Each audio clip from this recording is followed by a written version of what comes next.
Hello, everybody. A warm welcome to another edition of our Across Retail Talks. My name is Reinhard Winiwarter. I'm the publisher of Across Magazine, and I'm very pleased that so many people across Europe are here today. The topic is really a very special one. At the beginning, maybe a few very short statements about our retail talks. Klaus Striebich and I started this series about 1 year ago. The aim is to have top-class experts discuss the latest retail issues. The coronavirus has now led us to switch this format that was originally intended as a live format to online. Today's talk is the third online talk, and the great feedback we had up to now motivated us to continue with it. How to shape the future in retail and retail real estate. So today's topic. A top-class discussion group is ready. Klaus Striebich will lead this discussion as an expert moderator. Maybe two more comments from my side. Please take part in the discussion and ask questions. Use the chat function. And secondly, in the next few days, we will send a summary and a video of this discussion via our newsletter. So that's it from my side at the beginning. I now hand over to Klaus Striebich. Klaus, the stage is yours. Thank you very much, Reinhard. Thanks for joining us. And it's fantastic to have you all here in our third round of Across Retail Talks. How to shape the future in retail and real estate. I think one of the most vibrant, exciting headlines we have, as we can imagine that our industry at the moment has lots of things to do to cover and manage the future for us as well. Lots of news are raised in the papers, on the media, and many people talk about new retail, new shopping centers, new ideas. And I would love to introduce our panelists, which are a great bunch of people from the European shopping center and retail industry. I do it in alphabetical order. We have with us Rüdiger Dany. He is MD of multi-development from Amsterdam. Rüdiger, hello, nice to hear you. We have Björn Bach-Eriksen, who is the CEO of Söstrene Creme, a brand which is mainly beloved by ladies and of course from some men as well. Björn, nice to see you. Thank you. We have Joanna Fisher, my very well-beloved former colleague from ECE. She is the MD of Center Management. Hi, Joanna, nice to hear you. We have Milen Gentchev, who is the CEO of Inca Centers, right? Milen, welcome to our operations managers for the Inca Centers. Happy to be with you. Fantastic. Milen, you are based at the moment in London, in Sweden. Yeah. And you're covering the whole of Europe, which is great. We have Lucia Marcuzzo, I'm very proud of because she's VP from Levi's for Europe. Lucia, nice to see you. Hello, Good how afternoon. are you? I'm fine, thank you. Thank you for having me. And last but not least is Cristina Santos from Sonacera. She's covering the Iberian activities from Sonacera. Is that correct, Cristina? Hello, nice to see you. Yes, correct. Hi. Thank you. Thank you for the invitation. Very nice to be here. It's a big pleasure to have you all with us, and let's get started with some discussions. New retail is the topic, and we need to discuss it with all the other topics from the shopping center industry. And I would love to read some, let's say, ideas how new retail could look like. Some people say new retail should, let's say, have a rising concern of connected and aware consumers. So we are all aware that consumer behavior is changing. Retailers need to have an essential omnichannel model, however it could look like. So it's a question. We will see at the moment a polarization between prime and secondary locations. What does that mean? Also for our shopping centers, retailers at the moment will reassess their whole store portfolio, which could be an advantage or a disadvantage, how to manage this. And of course, the last one is there's an agility required from both sides, means landlords and retailers. What have been the success factors for retail or shopping centers so far or in the past, and do these still apply, or have the other new factors to be added to that situation? Where are we now? What do you think? And what do you think we need to have to, let's say, oversee the next time? I would love to start with Rüdiger. Rüdiger, what do you think are the former success factors of shopping centers, and what do you think will be the new ones? Oh, I think this is retail is reinventing itself over the last 200 years, and the same thing is happening now. And you are right. Of course, the ingredients are changing, and what we see currently is just let's say a speed up of what we have seen before COVID. So obviously, digitalization, the change of behavior of customers now is, I think, all in our minds, and this is what we will definitely need to focus on. So retail is changing, and COVID is now just speeding up the whole process. So I think definitely to be the marketplace and to be a place where people would love to come, this will stay in place. I do not believe that in the future everybody will stay home like we do currently now with more. I think we have now 250 people on the call. I think we would like to still mingle and meet and enjoy and spend our time, and also spend our time within shopping centers. They will just look different. And I think you later have questions regarding branch and tenant mix and the kind of offer that we should give there. But definitely there's a relevance to it. And this is simply where we have to be flexible and have to see what our customers really want to have, and have to make this happen. Thanks for that. Björn, what do you think from a retail perspective? What are the old success factors and what could be the new ones? Yeah, I'm actually very much agree with Dany. I think the shopping malls and the retail areas is still very important for people to meet. And I also believe that after the reopening of many countries, we got the confirmation of that. People have been missing to go out shopping. So I still believe there's a good future for the physical retail, if we should start with that one. So very much agree with Dany about that. Of course, things are developing. New concepts will come up. We need to create new ways of ideas to provide the customers with some shopping experience. And we need to do it together, and it will be a process over the next years. But I'm very much believing into the future.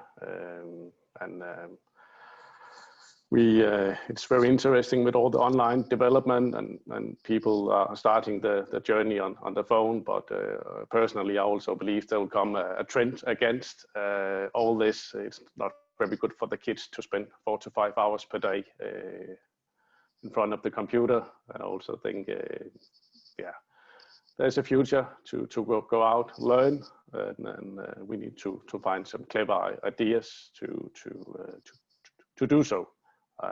But it's a journey, and we need to accelerate. And yeah. Thanks. There's already, and that's fantastic, a first question coming from the audience. And the question I would love to read is, if it's not fun to go shopping after COVID, so why bother? How do you make it fun again? I think this is a fantastic question towards the retailer. If you are still living in COVID times or in Corona times, how to make shopping fun again? Yeah, I think, you want me to get it go? I think, going to your first question, which was, what the success factor of retail, and then I come to the fun, hopefully. I think, retail is about going and answering to consumer needs, right? Taking your product or service to consumer, directly to consumer, right? I think the fundamental is not changing, right? So retail will always be there in the sense of you answer to needs and you go to consumer. So you go where consumer are. Now, what's changing fundamentally is the needs are different, the behaviors are different, and the places where consumers are may be different, right? So the fundamental basic reason to be for retail is not changing, but everything around seems to be shuffling a bit, right? And in this perspective, I think, we hear a lot about omni-channel and digital and physical, and the fundamental question is, what's the role of physical and what's the role of digital, and can these two things come together? to answer to these needs. So I think there are elements in the physical experience that you can still not replace purely with digital, but I think we are at the point of, a turning point. Retail has always been evolved in steps, and in some moments there is, a leap, and then there is a bit of incremental innovation, no? And I think we are at the point of a leap, of really a seismic shift. Now, and I think we will have time during today to discuss what's the leap and where are we going. In terms of the fun, I have to say that, first of all, there's always an element of convenience in shopping. So yes, it's about the fun, it's about the entertainment, but there is always an element of convenience that I think, in some elements we should not forget. Then even during COVID, I think that we see different behaviors from the people. In some cases, maybe it's not traditional fun, but it's just being out and coming to the store. So the traffic was dramatically down, but the conversion was very, very much high. So I think that the same size doesn't fit all the consumers. And then how do you bring the fun? I think, digital within the experience can be a good element. One-to-one and personalization of services can be another one, and how you use your space in a flexible way can be also another idea. So I think we really have to challenge all the standards and find different ways to interact with consumers. Thanks very much. We come back to the point later, how it looks in detail. Joanna, what do you think could be fun in the near future in shopping malls? What do you think? I think the topic desire, it's the point, what you need for the customers. And I mean, I'm a woman, and to go to the shopping center with all the people, it's the first step was somehow difficult, because I didn't want to be in a mass of people at the beginning of COVID-19. But we as a people, we are adapting, as I think, to the situation in our life. So we learn how to deal with the situation and with the COVID-19 topic, and how to arrange our life adapted to that. So desire in the shopping, it's the point what is very necessary to try to set it in the direction of the customer.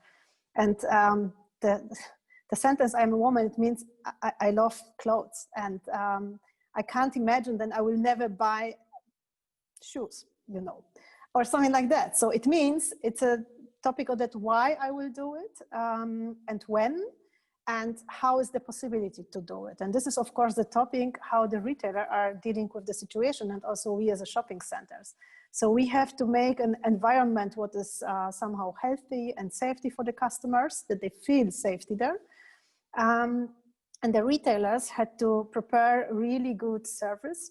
I mean, when you go to the shopping center or to a shop and you don't feel good and you don't have really nice colleagues there, or the sales staff, this is something what is like, okay, I don't go there anymore. But if the factors are coming together in a proper way, I think that this is something what can do more fun to go again back. And as Lucia said, I mean, we have footfall already at 80–90% level back. So it means that people are going there and doing that what they did before, shopping. So therefore, this is nothing what I would say that this is in general, that the people don't have fun on that. And what we see, same as Lucia mentioned, that the conversion rate is higher. And we have, of course, in the turnovers also very good development, not in every branch. This is something what I have to also point out, but still this topic that we don't have fun anymore as a people going for shopping, I don't agree with that. And in general, there are some points and everything is fine, in some points not, and we have to develop this in duty of safety and healthy and service. Thank you for that.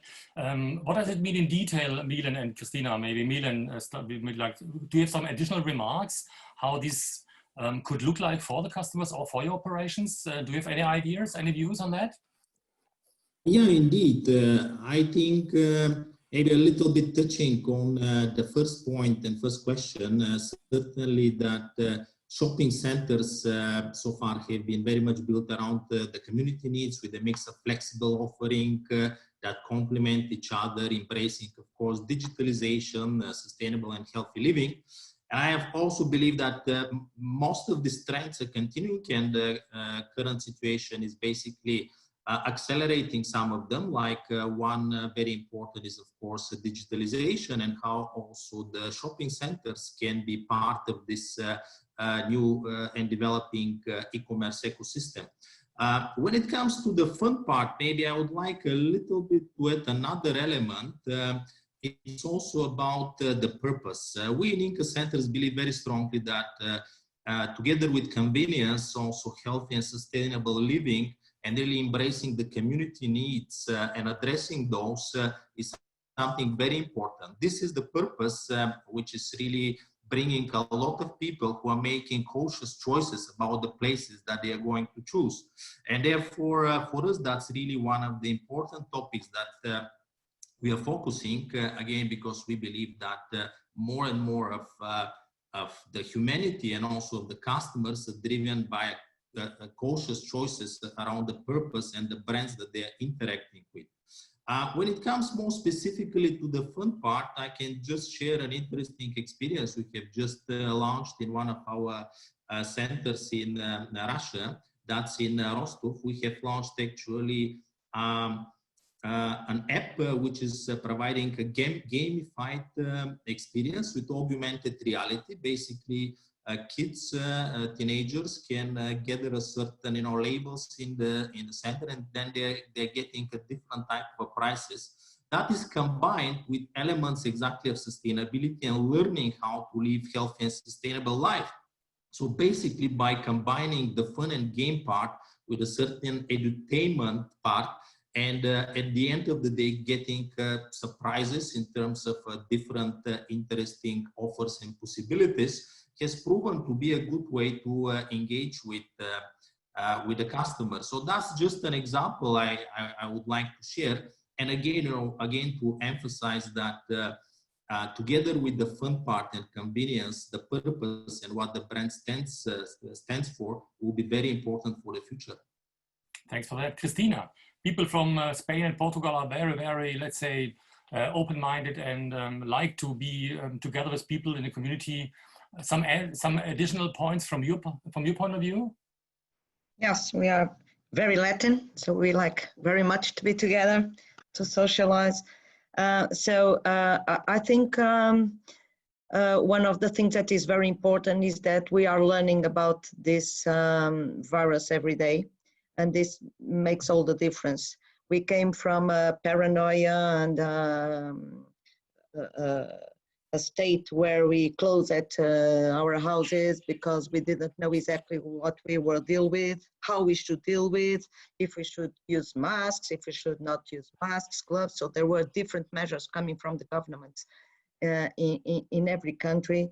And I think that every day we know more and more how to live with this situation. So, and we see this on the evolution that we have in the shopping centers.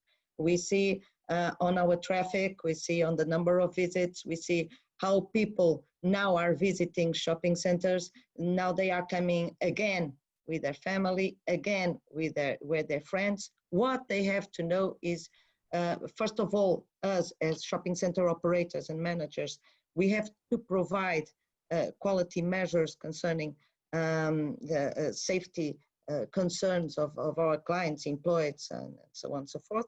And people know how to behave in order to do things, but keep away from the virus. So I think this is, and we are reinventing some things, like health clubs are doing their classes on the gardens or on the terraces of the shopping center, or even in the in the places more open. So we are all retailers and shopping center managers and promoters looking every day for new forms in order to be fun again, or in order to people, although carefully, continue to go shopping. And that's the important message. Thanks for that, Cristina. Let's discuss a little bit with our retail partners. So, Lucia, you opened a store during these times in Frankfurt, which was a remarkable new opening. I loved it because there was 2-3, let's say, specifics in the store.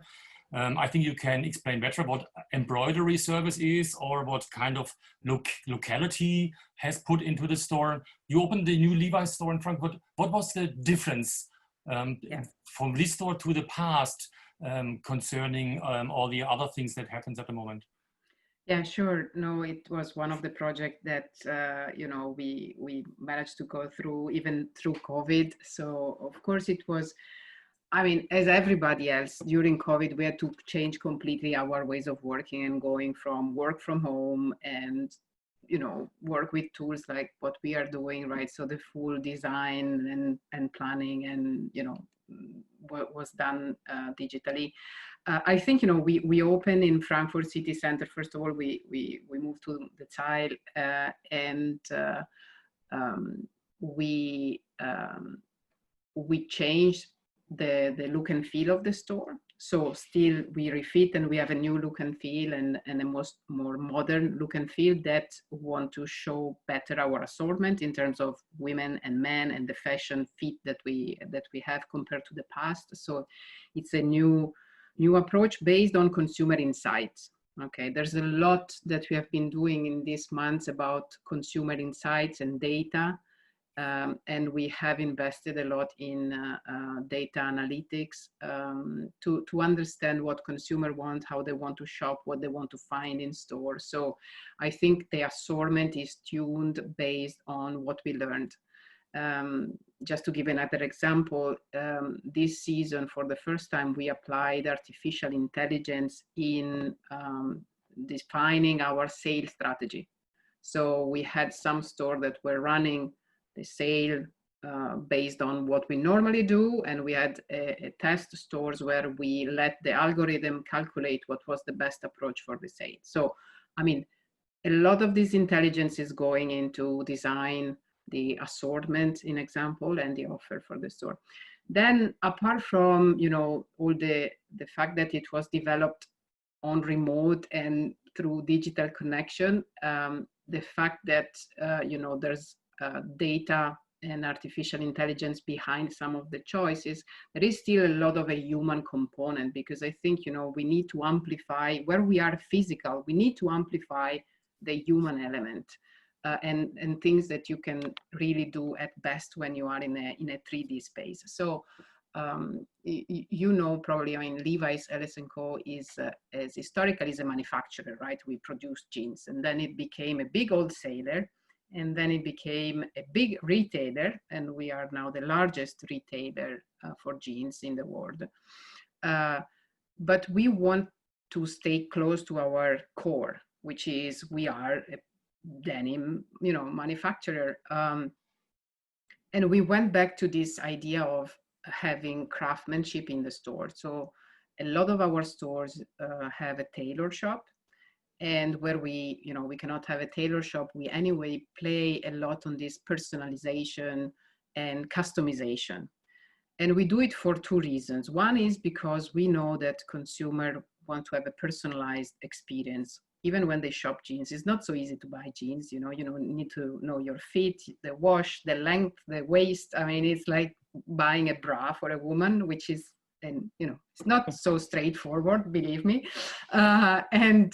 So we want to make sure that everybody finds the perfect jeans, and if it's not there, we can adjust it and make it very personal. And then there's another reason, because I think, you know, yes, we want to sell jeans, but we want people to fall in love with jeans. And when you find your perfect jeans, you always want to keep it for life.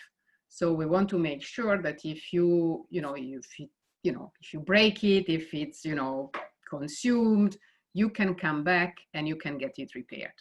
Because at the end, yes, we want to sell a new pair of jeans, but we also want to make sure that people, you know, keep what they have and what they are usually in love.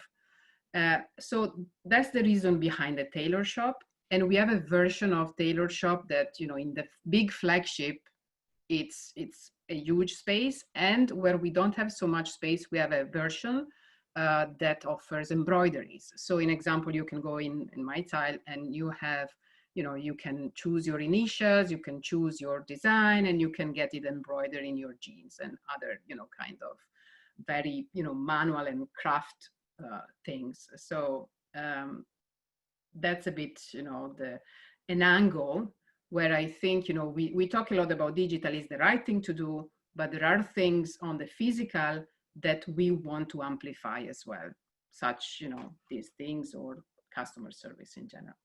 Thank you so much. I love two things, Lucia. One is this is the first touch point of digitalization. So we come back later to that point, and many people ask for that. And your word, you don't want to sell, you want people fall in love with the product. It's a fantastic outlook. Björn,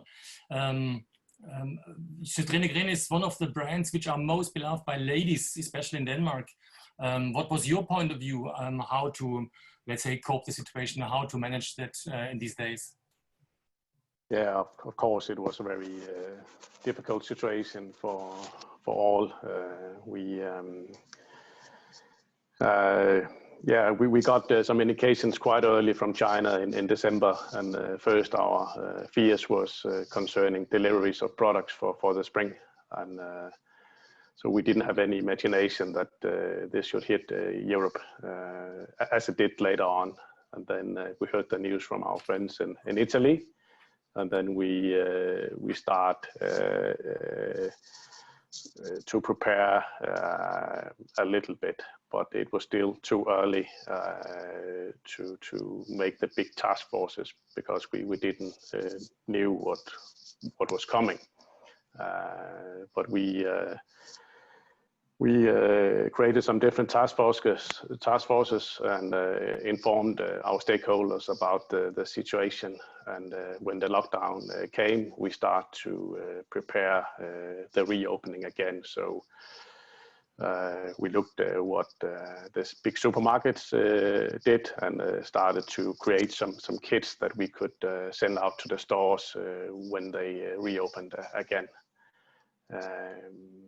And actually, 2 years before, we started another projects with e-commerce, and it was nothing to do with Corona, but we launched the e-commerce store in Denmark, which is a part of a big omnichannel project. But we are still in the very early phase, and we still have very much to learn still. But we launched that in late March, and it was a huge success. In Denmark, and currently we have e-commerce in Germany and in Denmark, but still very new in the business. We still have to learn a lot of things, but we are one of the concepts that where we can see that there are some revenge spending shopping after the reopening, but it's still too early to make big conclusions. We take months by months, but as Cristina said, there is a future after this, and people will adapt to this situation. I'm very much agreeing that, and but of course we have spent a lot of time to speak with all kind of stakeholders, logistic companies, banks, landlords, of course, but it's very complex. So you cannot only relate it to retailers, landlords. It's much more complex, this situation. But I can imagine. Yeah. I can, there's concerning sales activities, things like that. There was a very nice questions from the audience. I read it. Isn't one of the main issues that people have too much stuff, maybe in the wardrobe? And Cristina is a company which sells goods you don't need but you love to have. For my decision, far more needing even more things to buy, or they are trying to clear out what they have. So how do you manage this as a company like Cristina these days?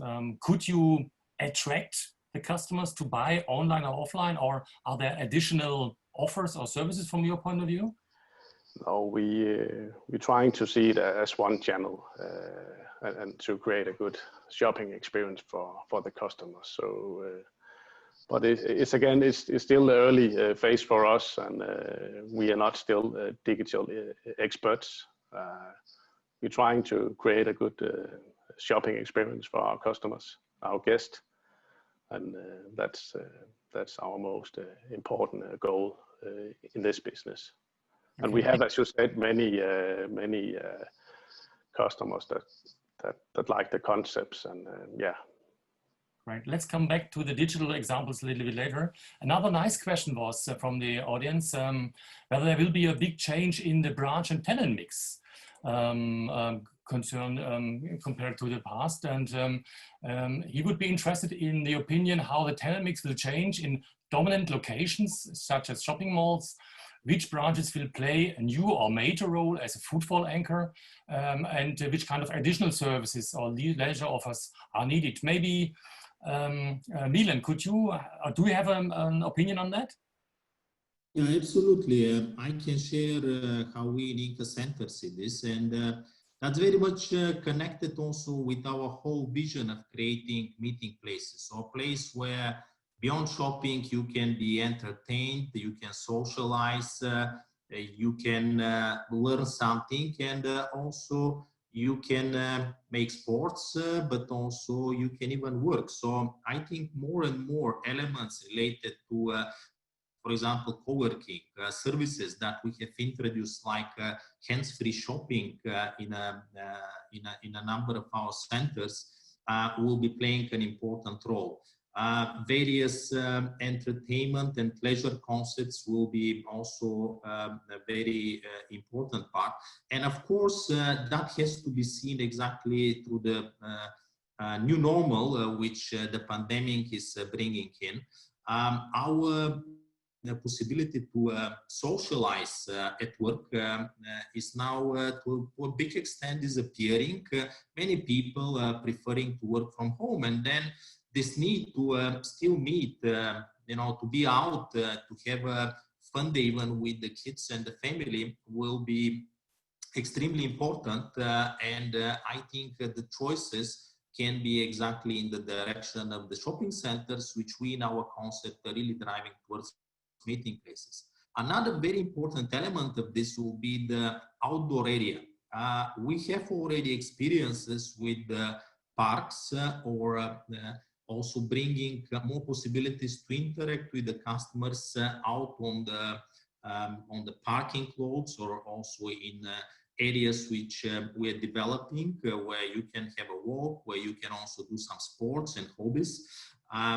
Number of investments we have done already before COVID, and now we see that these areas can really give a great opportunities for that. We also see that investments we have done in improving our facades, bringing digital facilities and so on, now can also help us and be transformed into, for example, outdoor cinemas, or can be, where you come with your car and actually watch a movie or a sports event. So more and more of these elements will have to be considered. And again, I will come with what I started. Co-working spaces is another focus we make. What's important for us, and really for the whole this meeting place concept, is exactly to find this setup and those concepts which also can provide flexibility, basically utilization 24/7 of the spaces, which can be of course repurposed into different directions. And therefore also in the upgrades and improvements of our food courts, they were more developed into not only adding additional and variety of food, but also possibilities that you create a different type of events, but also to reconstruct them towards, for example, small open markets and so on. So I think that flexibility is another very important element which will be coming within that setup. Thanks for that, Milen. Rüdiger, your point of view, and I would love to add other questions from the audience. there was a question, what do you think will the leases change because of, let's say, these days? What your point of view, branch and tenant mix, and maybe you can touch the question as well. What is your point of view on lease structure in the near future? What do you think? You need to unmute. You need to unmute. Sorry, I'm on mute now. Okay, guys. Now, I think generally that, yes, of course, we will adapt. We will optimize, let's say, our branch and tenant mix. This sounds all great. We will help ourselves with getting more digital as shopping centers. But I personally believe that the change will be bigger, and this will not just help. I think that we will see a lot of assets that will get into difficulties because simply of size, because of offer. And I think that also the often used word of mixed use is still very vibrant, becomes even more important to a lot of investors. Sustainability of a shopping center will be differently seen in the next coming years as we have seen it so far. And just with a little bit of optimization of the food court here and our let's say, retail offer, I think this will, in some cases, might not help. And what I at least see throughout our investors, that more or less everybody's asking, okay, what other options do we have with our buildings? And that's why mixed use, I think, will also play a big role by integrating all kinds of other usages. And we have seen, obviously, that in some cases, developers have put a third floor where nobody needs a third floor. So I think that's also something where we as real estate guys have to get more creative and have to understand different kinds of businesses. Let's talk about, let's say, micro living. Let's talk about hotel. Let's talk about medical service centers.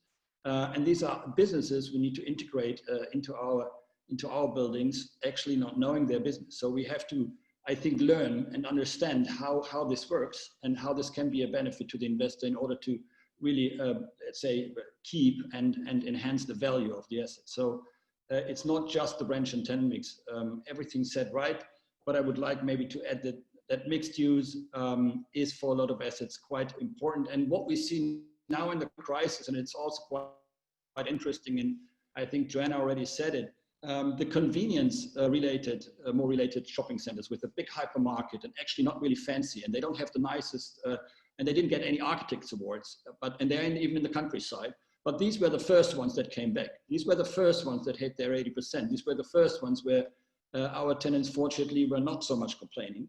And the ones with a lot of lifestyle and where we spend so much effort on creating exactly what you said, a marketplace, a meeting place, those were the ones that were, I wouldn't say failing, but they take just longer to come back. And it's because, obviously, of the assortment, but also they are mainly located in these core assets downtown with a lot of offices around. So our catchment area, definition of catchment area, in COVID, all of a sudden didn't work anymore because people don't go to offices, right? They don't go for lunch to the shopping center. So, so I think this is a learning curve, and a lot of this will not totally vanish, meaning look at companies like Siemens deciding that all of their employees can stay at home for 3 days a week. They will not be in the office. So there will be, I think, also generally of course, of the things that were going on in the market that we saw are changes. But now COVID is actually putting even more interesting questions to us on customer behavior because the lifestyle changes for a lot of people. So look at the housing industry. Look at our colleagues in the office industry, where you see that they are now also thinking of, okay, what will be the offer in the future? So there are more, I think, things changing around us that we have to anticipate, and we cannot just say yes. The general concept of the shopping center will always stay the same, and we just need to, let's say, screw a little bit on the left side, on the right side, and then everything's going to be fine. So I think the changes will be more, I wouldn't say dramatic, but I think they will influence us more than we are currently expecting. But of course, it's a little bit looking into the glass ball. So you mean shorter life cycles, different point of views, different usages which is a kind of nice discussion. There was a question coming from US, which is nice because in the US, lots of discussions are ongoing concerning the department stores. So Cristina, in US, all the department stores are changing into Amazon, Google, whatever usages. Could you consider, Cristina, that an El Corte Inglés will be the headquarters of Facebook or whoever in Spain or Portugal? What do you think? Cristina? Sorry, I was in mute. Okay. So do you think El Corte Inglés, which is a very, very important part in the Spanish retail market, could be changed into a warehouse or a headquarters in the shopping mall? I don't think so. I think there will be an evolution, or there will be the speed up of some trends that were already in place. Okay, and there was already some El Corte Inglés converting to other things, to outlets, to selling Corte Inglés. So that was already in place because it is a format that had some challenges already. And I think this comes to speed up this trend, okay? I don't think that Corte Inglés will disappear from the places where they are next or integrated in shopping centers. What I think from COVID and these fundamental changes is that we will have to see in the future what are the habits that are going to stay, okay? Because there are some changes that are still going on and that we feel very deep now, and probably after we have a vaccine or something like that, things will come to normal. We were talking about working from home. It was something that in the beginning of the pandemic, everyone was saying working from home will be a trend, a very deep trend. I think that it will increase from the pre-COVID situation, but will not be so deep as we thought probably 1 month ago. And that is something that is changing, and we will have to see in the end how this evolves, because this will change a lot the catchment areas, as Rüdiger was saying, of the shopping centers, and of course from those changes and the ones that really will stay, then we will have to adapt. But from now on, I think it's too fresh, because what I see, and I see this from colleagues, from companies, from that people are starting to see that is not paradise homework, okay? And many of them, they want to come again to the offices, and they are asking to come again to the offices because they feel the need to be with colleagues. They feel the need to be together. They feel the need to get away from home, because working from home is not very easy if you're not very organized. So there are some changes that every month are not still clear in what direction they will move, and I think that will in some months in the future will be more clear what are the ones that are going to stay and that will oblige for fundamental changes in shopping centers. Okay, thanks for that, Cristina. How to shape the future was the main topic, and many people ask for, let's say, digital examples. How could it look like? Joanna, ECE is well known for their digital activities, and I think you are the best one to explain a little bit what's going on and what are the major topics.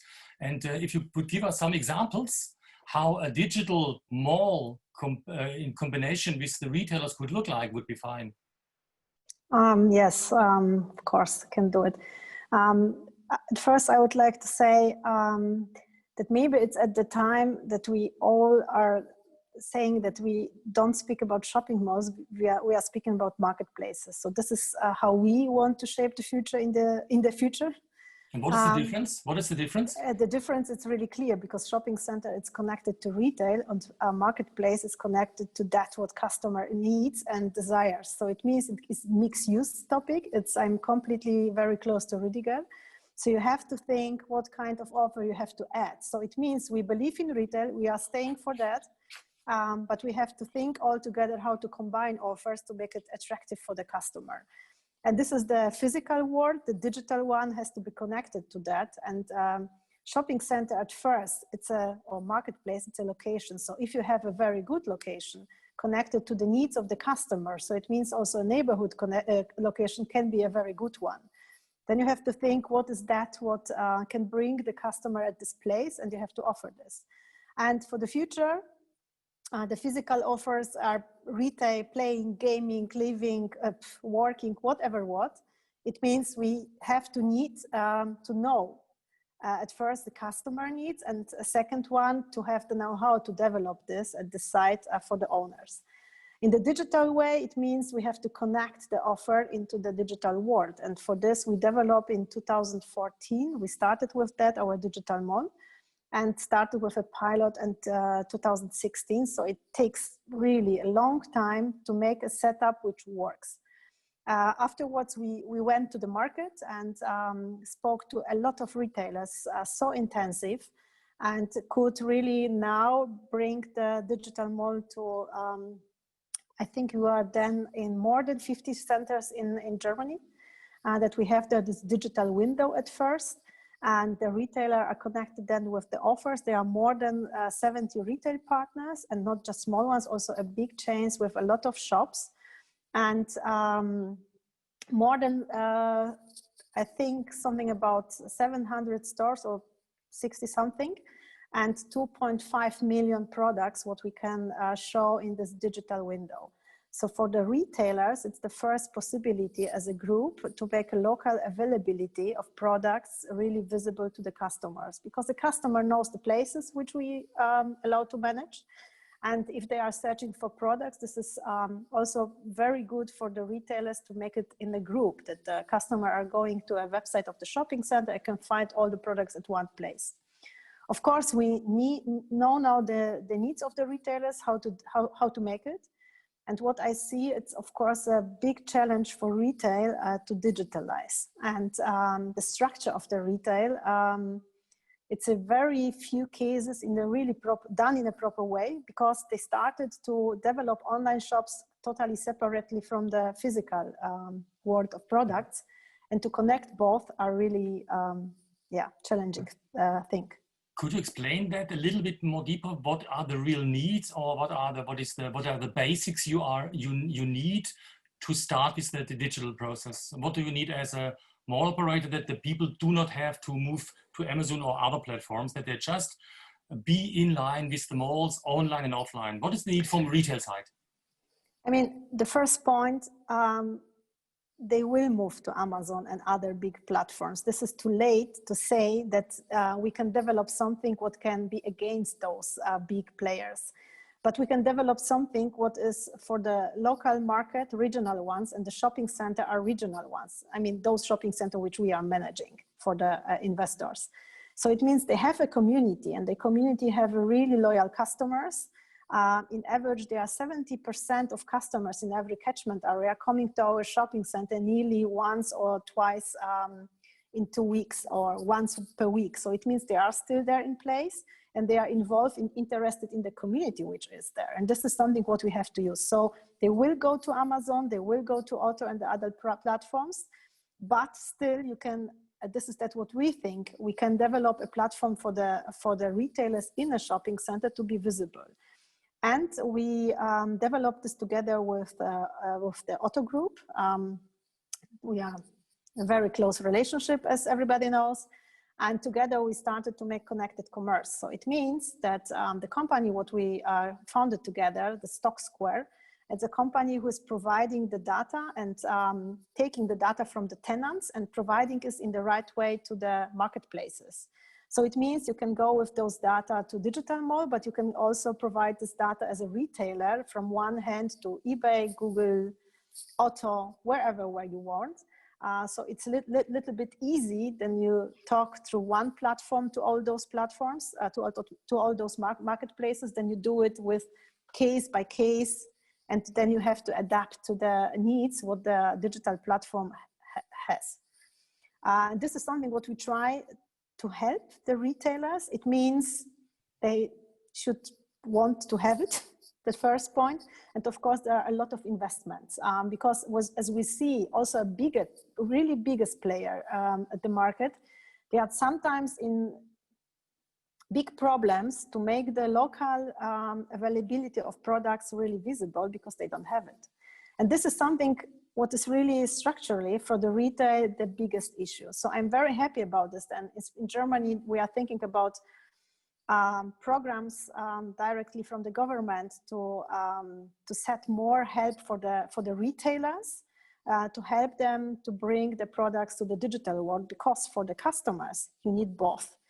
Because the customer decides how the customer wants to shop, what and when, and however. So this is something what not we decide anymore. This is just done by customers. So if you want to do retail as an investor, you need to focus on customer. If you have a good retail location, you can still have the retail, but you need to add some other services to make it still attractive, or to have it still attractive for the customer. And the digital mall, from our point of view, was still adapted to that.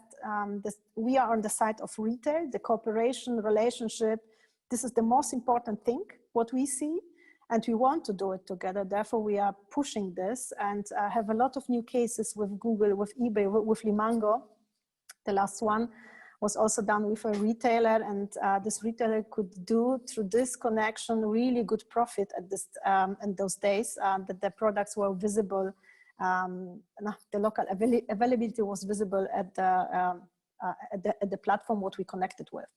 So this is like an appel on every retailer to go with us this way, because this is the only one way how you can manage omnichanneling. And if you don't do it, from my perspective, it would be difficult for the future to be really, really successful. Thank you so much. It sounds extremely exciting that this is one of the most important steps to the future, to organize this kind of multi-channel stores. Funny-wise, there was a question raised from UK, I think, because in the UK, many tenants are reluctant to share turnover data when negotiated turnover-related rents. But in Europe, many of the same retailers are happy to share this information. Why is this the case that we have these differences? And maybe I could ask Lucia how she thinks about, let's say, data, details, sharing of information, and how to, let's say, cooperate with mall with the mall operators to optimize businesses. What do you think, Lucia? Oh, I think, but first of all, there's a legislation about sharing data that we need to be aware, right, to avoid, for what concern consumer privacy thing, for what concern competition law, other things. So I think there is a framework we need to work on. Having said that, I don't think anybody wants to share forbidden data. I think, clearly data is power and information that we can build for strategic partnership. So I think it's a two-way conversation, right? I mean, we need to have clear data about footfall in the center, and transparency about how the footfall move within the center, and being very honest about the value of the real estate we're talking about. And on the other side, on the brand, we can be open on expectation in terms of turnover. I welcome this level of partnership, because I think I think what is under challenge is not so much retail, thinking retail about across all channels, right? Digital, physical, social media, retail, whatever will happen in the future.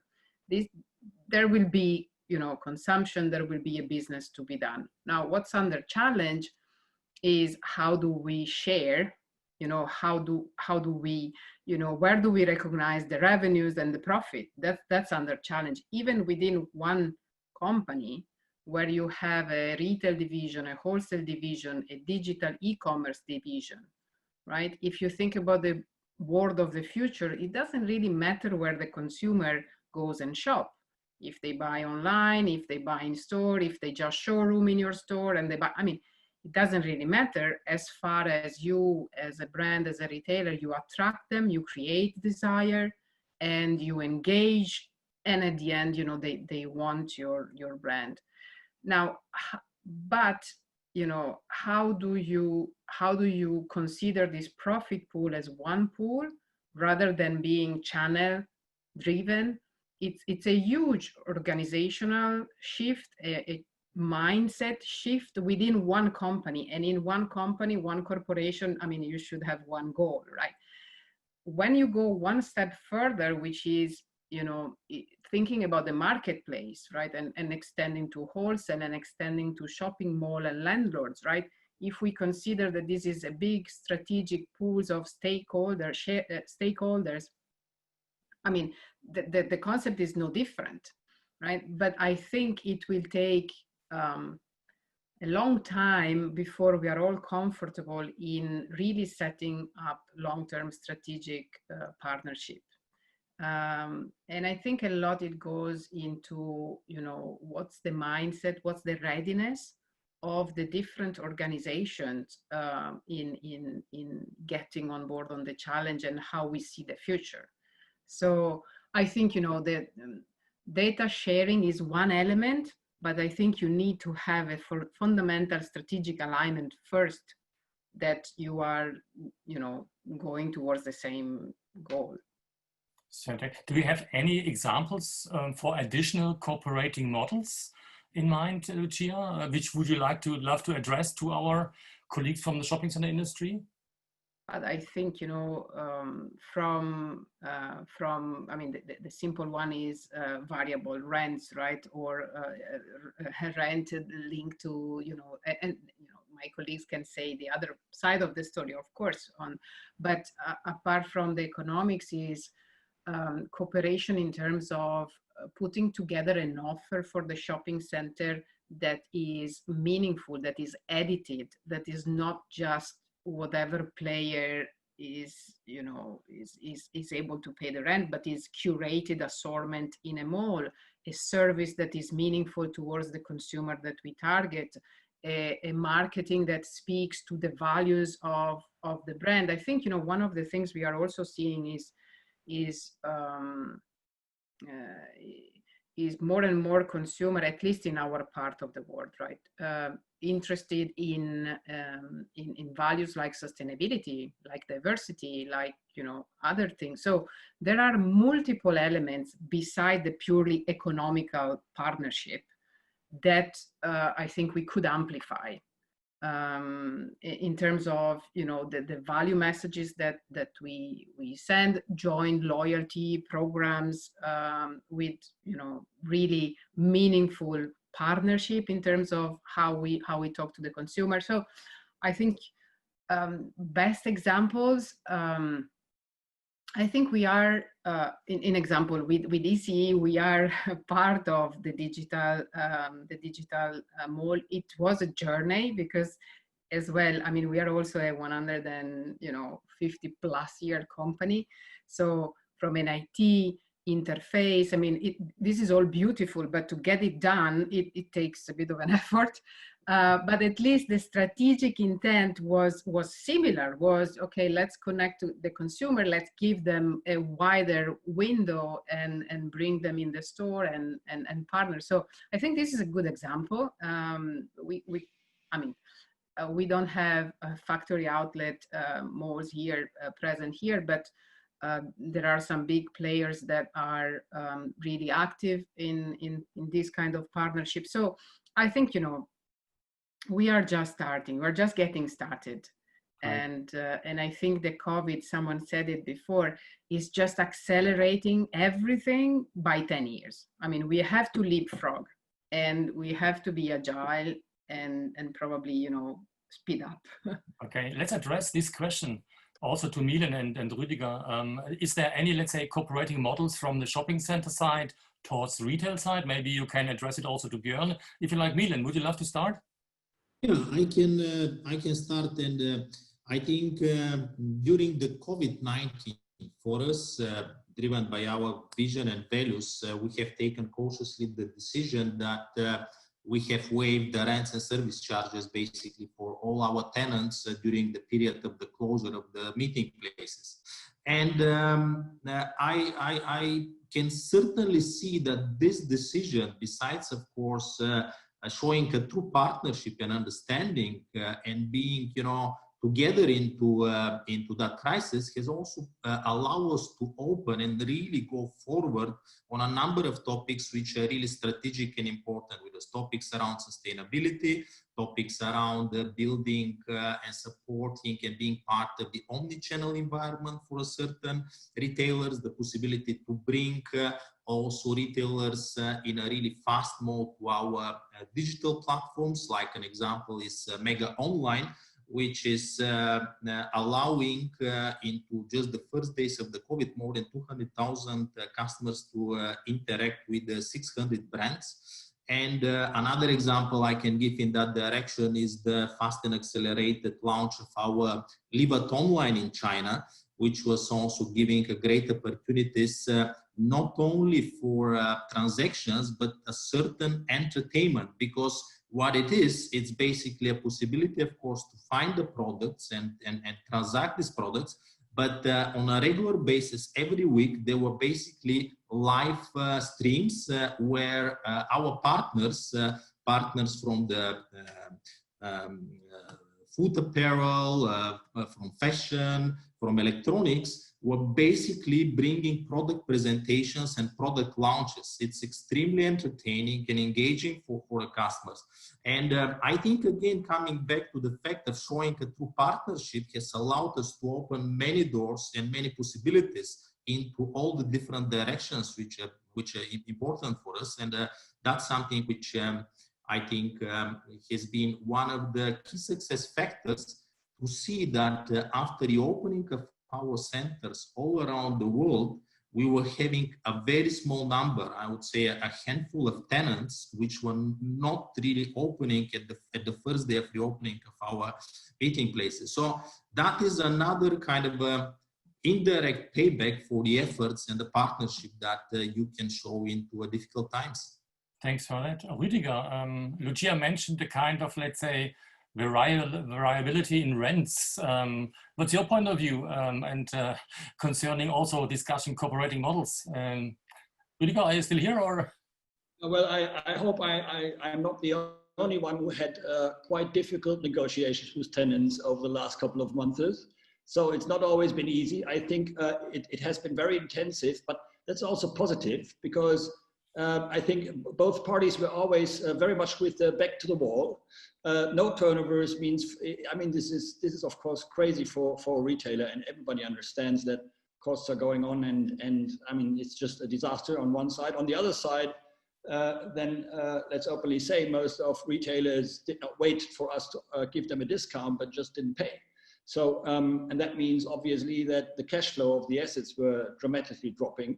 So on both sides, I think the basics of our business model didn't work anymore at a sudden. And this, of course, leads to negotiations which are sometimes not only nice and very cooperative, but you could also call it screaming sessions. But of course, at the end, what I want to say is I think it was an adventure in a way, and we are getting even more and even closer together.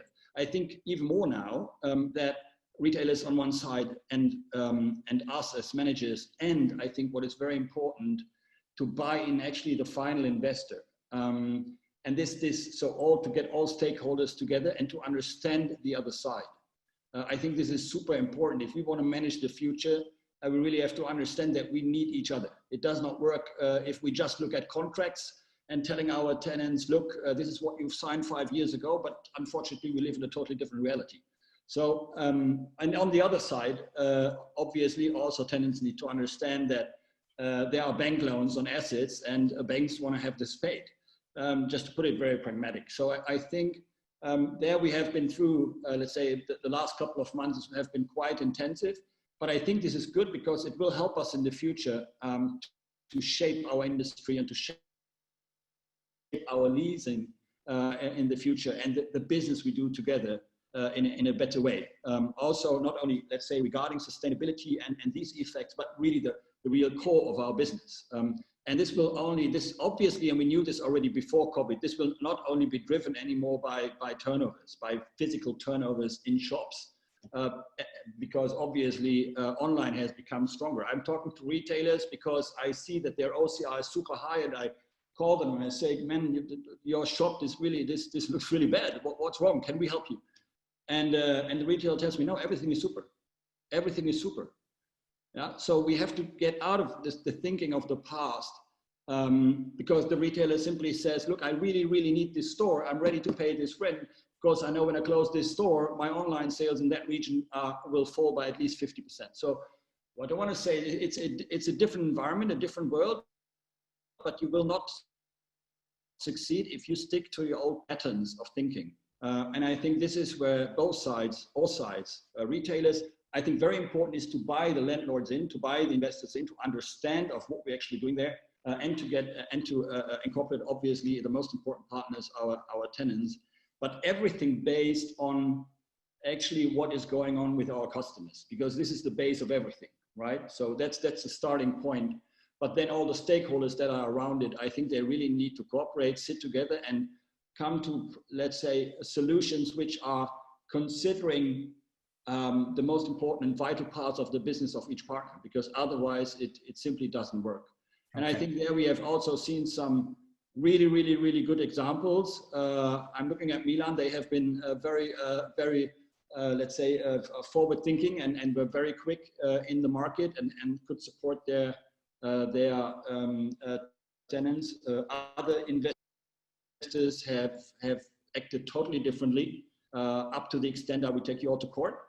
So this needs to be balanced, and I think it will balance, because at the very end, if we still want to do business in the future, we simply need to sit together and need to understand each other and not just look at some bloody contracts which have been signed years ago. And this will obviously change in the near future. Thanks, Rüdiger. Let's hear the point of view from Björn. Björn, you as a retailer, what's your point of view on that? Some ideas? Yeah, I think I would like to open more stores with you, Dany. It sounds very great. But yeah, I think we need to look into the business models, both as real estate retailer, but the whole stakeholders situation around running a shopping mall or retail store. I think that the main goal must be to increase the caption rate for each store in the mall or marketplace, as you can say, because the investors need to secure the investment of the mall, and we also need to secure that we can pay our bills. So I think it's a very complex situation, and I think we could spend many hours to discuss, but I think we also need to, we must not forget that we also have some challenges before COVID-19. But I think this COVID opened many good discussions. We have had many good discussions with many stakeholders. So I hope this discussions can continue also after this, and so we can develop together, because I think that's the way to move forward. If it should be more e-commerce, like with the ECE in Germany, as Joanna mentioned, there are many ways to create a good shopping experience. But there are many square meters around, and but there are also many ways to optimize, and yeah, we will do our best to contribute to that, and fantastic. Seek for the good cooperation. Yeah. Great, fantastic words. Rüdiger said you need to be balanced. You as a retailer said you do your very best to solve it. I want to start with the last round, and there was one thing I would love to discuss with you. I give you 4 ideas what is at the moment ongoing, which are the lessons learned from COVID-19, and you can choose one out of these 4, just one, and give one remark. So one of the lessons learned is we have a big discussion about rental reduction. Second is we talk lots about wellness and safety for the customers. Third is lots of future value-added service are needed to survive. And the fourth one is we need a real great relationship building. All of you could choose one out of these 4 and give a remark. We start backside from the alphabetical order. Please, Cristina, what is your choice out of these 4, and what's your remark on that? I think that I will choose the last one. Which is relationship building? Yes, and relationships with everyone. Relationships with our tenants, relationships with our clients, and I think that is the key. With our tenants, because of the models that we were discussing about the respect with in each other business, that is, this is not an easy situation for no one. So there is not people better than others in this case. So we have to discuss about rents and about contracts in respect of each other business and each other model. And if we do that, for sure, we'll have common ground and our relationships will be much stronger. Relationships with clients, because we have to monitor how we are going to what are the changes that we are really suffering, what will be the fundamental changes that will stay for the future, and what do they need and what do they want from the shopping centers.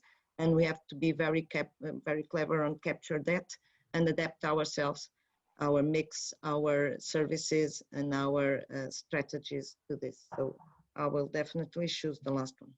Thanks very much. Lucia, your choice? Yes, it's a hard choice.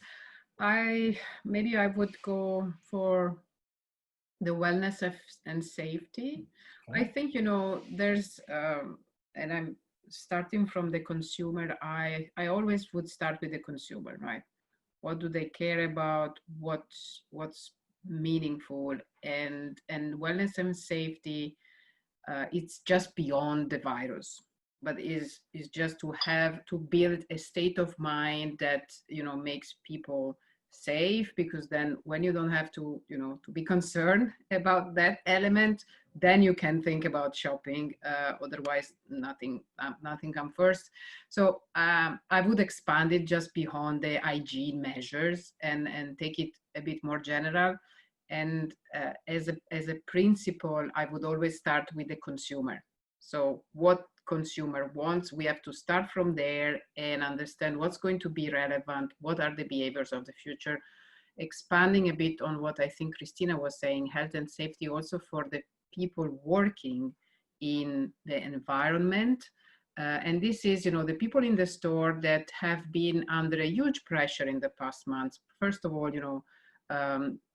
at the beginning being scared by the infection, but still have to come to work. Then being scared by the furlough and do I have a job or not? Now going back and working under very difficult conditions, wearing a mask with consumers that sometimes are a bit panicking. Sometimes they don't want to wear a mask because, we have everybody's coming to shops and we have to deal with very difficult situation. And in retail in general, the staff is not the most paid jobs in the industry, most probably. And in the office, people that at the beginning had to completely change their ways of working and realizing that it's possible to work from home. On the other side, now realizing after months of working from home that is not, is not so always so nice. And, there's a reason why there's a social element of work. So I think this health and safety we should not underestimate. I think we should also expect some mental health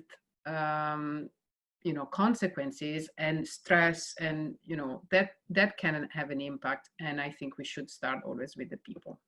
Thanks for that. As we're a bit running out of time, Milen, your point of view? Let's try to make it as short as possible.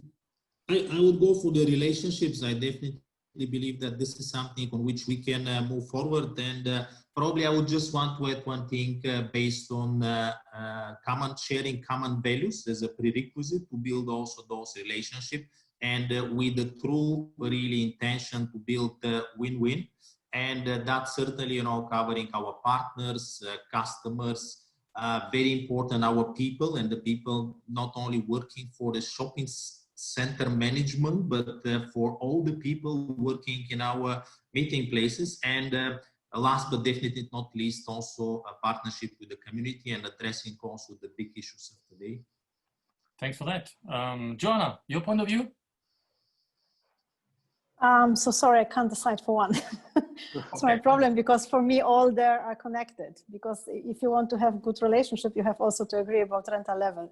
So from my perspective, all four are somehow are going together, and all four are very important. And you can't put just one and say, when you're very good in this, everything else will be better.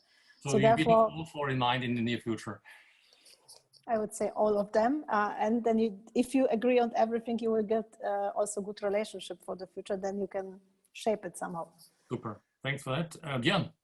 Yeah, I'm very much agree with Joanna. It's so difficult, but I'm pretty sure that if we can move forward with the last one, I think we can fix many solutions together in the future. So a good cooperation is very much needed, and a good share of good ideas and thoughts. And yeah, I think that's a fundamental point of moving forward. Yeah. Fantastic. Rüdiger, you may have one choice. I take the beloved discount one, the rental levels. No, but let me turn it a little bit around. In times like as possible, as we are more or less ready with the time. Yeah. So no, but let me close it like this. In times like this, I think fortunes are lost and fortunes are made. So also crisis times define actually where the future goes, and I think it also offers a lot of opportunities. And when we talk about discounts now, and that we have this to give discounts, yes, but nobody's really profiting from it. We're just, let's say, try to keep our occupancies. We just try to get through the crisis. I think this is a temporary point, but I see also a lot of chances for the future coming out of this, especially actually for the retailers, because obviously not everybody will survive this crisis. The market will rather small down in some areas. This gives opportunities to new retailers. This gives also opportunities, obviously, to those retailers who are strong in the market, who have a solid financial background, and that can, in the future, definitely even expand, not only optimize by downsizing their portfolio, but also by getting into better locations and maybe even for better conditions. So I think it's not everything is so change does not automatically mean that we are losing on rents and that we're losing on turnovers, but it also means that it creates new opportunities, and therefore I look into this quite positively, because one day this needs and will be over, and we just need to prepare for that day. Fantastic last words in that discussion. Finding new opportunities, that is a very, very exciting future coming forward. We had a great round, we had great discussion. I think there's much, much more to be discussed, and hopefully we have a follow-up wherever it will be, even online or offline. Please stay healthy, please stay strong. I now hand back to Reinhard for the last words, and thank you so much for the panel. Okay, thank you, Klaus. From my side, many thanks for this, I think, extremely exciting and informative, and then also entertaining discussion. We are very pleased to have perhaps made a small contribution with this talk to understanding and dealing with the current very difficult situation, and to show useful aspects maybe for the future. And as mentioned at the beginning, we will send a summary in the next few days, both the text and a short compact video. Many thanks again to the great panelists we had. Many thanks to all of you for watching. Stay with us. Greetings from Vienna. Goodbye and auf Wiedersehen. Bye. Thank you. Bye-bye. Thank you. Bye-bye. Thank you. Bye.